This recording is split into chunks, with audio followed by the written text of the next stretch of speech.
거룩하신 하나님, 오늘 이곳에 하나님의 은혜를 부어주시고 오늘도 선포되는 말씀을 통해 성령으로 임하여 주시옵소서. 예수 그리스도의 이름으로 기도합나이다. 아멘.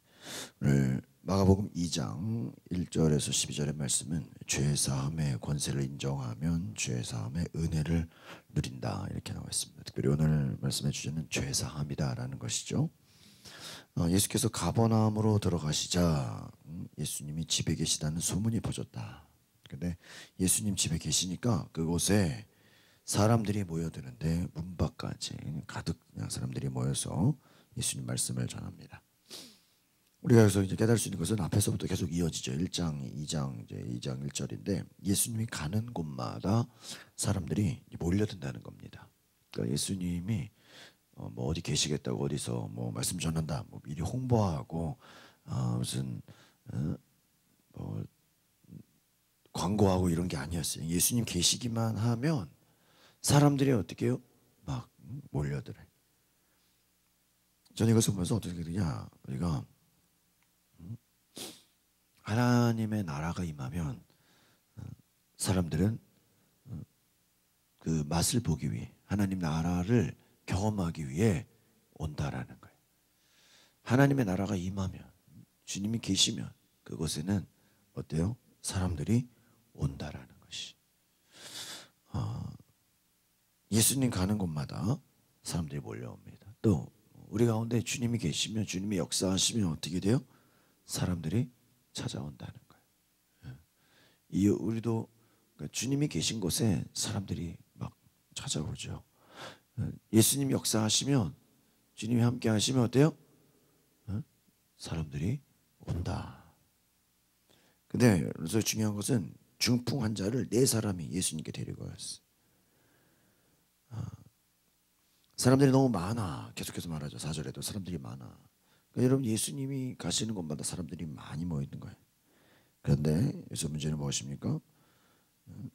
사람들이 많아서, 오늘 이것은 어떤 장벽을 말해요. 어떤 장애물을 말해요. 중풍 환자가 사람이 많으니까 뭐 4사람이 예수님께 데리고 왔는데 예수님께 보여야 될 거예요. 예수님께 데려가야 될 거예요.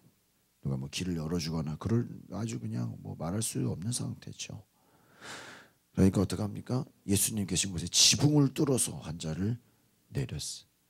지붕을 뚫어서 내렸다. 이것을 보시고 예수님 뭐라 그래요? 믿음을 보시고 내 죄가 용서받았다. 오늘 여기서 중요한 건 무엇입니까? 믿음을 받았다. 그 믿음이 뭐예요? 결국은 지붕을 뚫었다. 지붕을 뭐 뚫었다기보다는 열었겠죠. 지붕에 덮여 있는 것들을 다 열고 위에서 내린 거죠. 아마 대부분의 환자 같으면 사람들이 많아 뭐 이렇게 되면 뭐라 그래요? 오늘은 날이 아니구나, 오늘은 안 되겠구나, 뭐 다음에 해야 되겠다, 미루겠죠. 근데 여러분, 미룬다는 게 또 예수님 언제 만난다는 뭐 보장이 있습니까? 저는 이 믿음을 보면서 불가능을 가능하게 하는 거예요. 그러니까 뭔가 안 되는 상황이잖아요. 그러니까 안 될 수밖에 없는 것을 어떻게 해요? 되게 하는 거예요. 이게 믿음이다. 이게 누가 봐도 안 될 일이야. 이게 뭐 안 되고 할 수 없고. 근데 장애물을 뛰어넘어요. 사람들이 볼 때 전혀 될 수 없는 것, 안 되는 것, 장애물을 뛰어넘어요. 불가능을 가능하게. 저는 이것을 보고 이게 믿음이다. 되게 하는 거예요. 안 된다는 사람은요, 어떤 상황 속에서도 뭐만 찾아요? 안 되는 이유만 찾아. 이래서 안 되고 저래서 안 되고 못 되면 안 되고 이것도 안 되고. 근데 믿음은 뭐예요? 되는 어떻게 되겠냐고. 되는 이유를 찾는 게 믿음입니다. 예수님 만나는 길은 그냥 이렇게 쉽게 1대1로 뭐 예수님 혼자 계신데 그냥 환자가 가서 아무 때나 상담하고 이러면 얼마나 좋겠는데 그게 아니다라는. 예수님 믿음을 보이고, 야, 내 죄가 용서. 근데 중요한 건 뭐예요? 여기서 핵심 오늘 5절입니다. 내 죄가 용서받았다. 죄가 용서받았다. 이 말은 무엇을 어떤 의미입니까? 지금 환자는 자신의 죄를 얘기하지 않았어요. 자신의 말 안 해도 알죠. 병을 고쳐달라는 거예요. 예수님 뭐라고 말씀하세요? 내 죄가 용서받았다. 사람들이 뭐라 그래? 도대체 하나님 한 분 말고 누가 죄를 용서하냐? 무슨 왜 엉뚱한 소리냐? 율법학자들이 거기 앉아있던 율법학자, 그러니까 하나님 말씀을 잘 안 앉아요. 아니 어떻게 예수가 죄를 용서한단 말인가? 병만 고쳐주는 거 가지고는요 욕먹을 일이 없어요. 그렇잖아요. 다 누가 봐도 좋은 일이잖아요. 그냥 귀신 쫓고 병 고치는 것만 가지고는요 예수님이 핍박받을 이유가 없어요. 그냥 병 고치고 뭐 다 유익을. 근데 뭐라 그래요? 죄가 용서받았다. 야 낫기를 원하느냐 뭐 이런 거 물어보지 않았어요. 죄가 용서. 여기서 예수님이 환자가 오지만 이 환자를 향해서 주고자 하는 메시지가. 그러니까 저는 이걸 보면서 어떤 생각이 드냐? 질병을 고침받는 거는 환자지만 특별히 이 환자가 고침받고 그냥 끝이 아니라는 거예요. 이 환자가 고침받는 것을 어때요? 많은 사람들이 지금 보고 있어요. 그러니까 우리가 어떤 사람이 고침받았다 그러면 오늘 이 사람은 좋은 거고 나머지는 그냥 뭐 오늘 구경한 거네. 그게 아니에요. 예수님이 이 환자는 하나의 그냥 쉽게 말하면 어떤 등장인물일 뿐이에요. 그냥 예수님이 설교를 하기 위한 도구예요. 도구. 중요한 건 예수님이 주고자 하는 뭐예요? 메시지. 죄사함의 권세를 인정하며 은혜를 누린다. 오늘 어떻게 보면 이 중풍 환자가 우리는 이 중풍 환자의 믿음, 중풍 환자의 대단, 뭐 솔직히 중풍 환자가 자기가 믿음이 든 건 아니잖아요. 친구들의 믿음. 우리는 이제 친구들의 믿음 이것을 강조하는데 오늘 전체적인 맥락을 보면 친구들의 믿음은 하나의 그냥 도구일 뿐이에요. 이 전체 핵심이 친구들의 믿음이 아니에요. 물론 친구들의 믿음 중요하지만 여기서 중요한 건 뭐예요?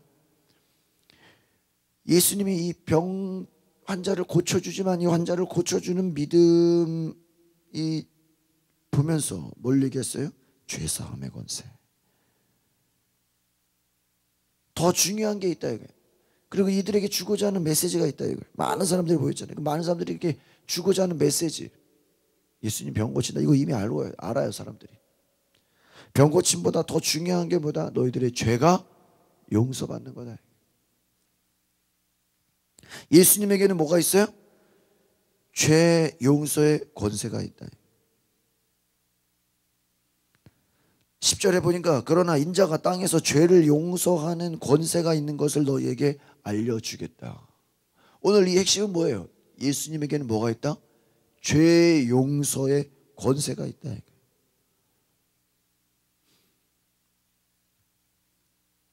보세요. 율법학자들이 누가 죄를 용서하는가? 근데 예수님께서 이거를 속으로 이렇게 생각하는 것을 마음으로 알아채고. 보세요. 이거 누가 따지고 예수님께 따지고 든 게 아니에요. 감히 누가 예수님께 어떻게 따지고. 근데 물론 따지는 사람도 있죠. 근데 예수님이 어떻게 8절에 보니까 속으로 이렇게 생각하는 걸 알아채고.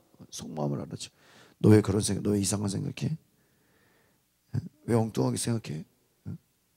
뭐라 그래요? 내 죄가 중풍 환자에게 내 죄가 용서받았다는 말과 일어나 자리를 들고 걸어가라 하는 말, 어느 말이 더 쉽겠느냐? 이 말은 어떤 의미일까요? 내 죄가 용서받았다 하는 말, 이게 더 중요하다. 그러면서 예수님께서 중풍 환자에게 말씀한 11절에 내가 말한다. 내 자리를 들고 집으로 가거라. 이 말은 뭐예요? 모든 사람들 앞에서 일어나 12절에 벌떡 일어나 밖으로 나아갑니다. 사람들이 영광을 돌려요. 야, 이런 걸 처음 봤다. 지금 오늘의 핵심은 중풍병자가 고침받은 게 문제가 아니에요. 그것은 결과일 뿐이에요. 중요한 건 뭐예요? 예수님이 죄사함의 권세가 있는 것을 사람들에게 보여줘요. 지금 막 열심히 설교하다가 갑자기 돌발 상황이 벌어졌는데 이 돌발 상황이 예수님에게는 뭐예요? 말씀을 전한 확실하게. 그것도 뭐예요? 아주 눈에 보이게 증명할 수밖에 없는, 이거 뭐 부인할 수 없는. 오늘 이 전체적인 다시 장면을 보면 예수님의 목적은 병 고침이 아니에요. 병 고침은 결과일 뿐이에요. 예수님이 누구인지 저는 이것을 보면서 뭐냐면 예수님이 앞에서도 귀신들이 더러운 악한 영들이 예수님을 누군지 알잖아요. 근데 예수님이 그것을 어때요? 숨겨요.